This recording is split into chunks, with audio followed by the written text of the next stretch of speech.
একটা শিক্ষা সচিব কিভাবে বলে যে 0.5% পর্যন্ত বাড়ানো সম্ভব না? কিভাবে শিক্ষা সচিব হতে পারে? সে আমাদের কিভাবে সচিব? সে শিক্ষা কি গ্রহণ করছে? আমি মনে করি তিনি কোনো শিক্ষা সচিবই তিনি না, তিনি শিক্ষায় কোনো দরদ বসেন না। সে কিভাবে আমার সঙ্গে তিনি বসবেন? আমরা তার পদত্যাগ চাই। ওরকম তার যদি লজ্জা থাকে, তার মতন শিক্ষা সচিব এক মুহূর্ত থাকার দরকার নাই।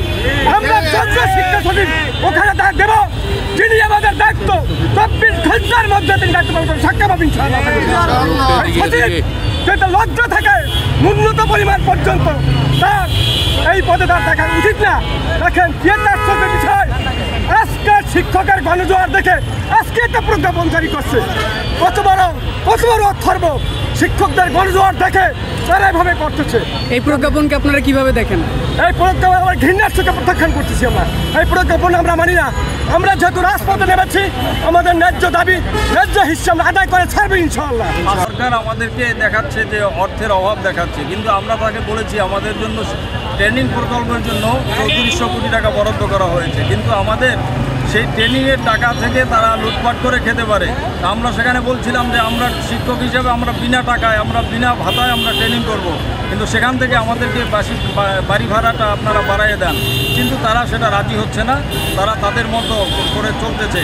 অতএব আমরা বলতে চাই, তারা যদি এই অর্থের সংকট দেখাচ্ছে যে এখন দেশ দেউলিয়া হয়ে যাবে, আমাদের বাড়ি ভাড়া আমাদের 20% দিলে, তখন তারা যখন 50% নিচ্ছে, 55% নিচ্ছে, তখন কি দেশ দেউলিয়া হয়ে যায় না? তাহলে তারা 5% নেক, আমাদের কোনো 1% লাগবে না। আর আমাদের যে আগে 1000 দেওয়া হয়তো তাও আমরা নেব না, তারা 5% করে নেক, আর বাকি টাকা সরকারি কোষাগারে জমা দিয়ে দেয়। আসলে এরা তো কোনো রাজনৈতিক দল নয়, দেশে গণতান্ত্রিক কোনো দল নয়। এজন্য এদের দেশের ভবিষ্যৎ ভালো মন্দের চিন্তা এদের মাথার মধ্যে নাই। দেশে যে 6 লক্ষ শিক্ষক কর্মচারীরা কর্মবিরতিতে আছে, এখানে লাগাতার অবস্থানে আছে, দেশের 2 কোটির উপরে শিক্ষার্থী শিক্ষা থেকে বঞ্চিত হচ্ছে, এ নিয়ে তাদের কোনো মাথা নাই। কেন নাই? এটা তাদের একমাত্র খামখেয়ালিপনা এবং স্বৈরাচারী মনোভাব, এছাড়া আর কোনো কারণ আমি দেখি না। কর্মদিবস চলছে শিক্ষকদের 20% বাড়ি শিক্ষকরা নেওয়ার জন্য অনশন, কিন্তু আমরা অনশন চালিয়ে যাব যতদিন আমাদের প্রজ্ঞাপন সরকার জারি না করে।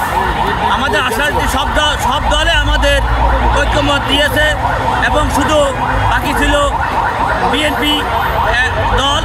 আজকে ফখরুদ্দিন সাহেব আমাদের আশ্বাস দিয়েছে যে আমাদের দাবিগুলো আমার আলোচনা করে কালকের ভিতরে ইনশাল্লাহ প্রজ্ঞাপন একটা আশা দিয়েছে।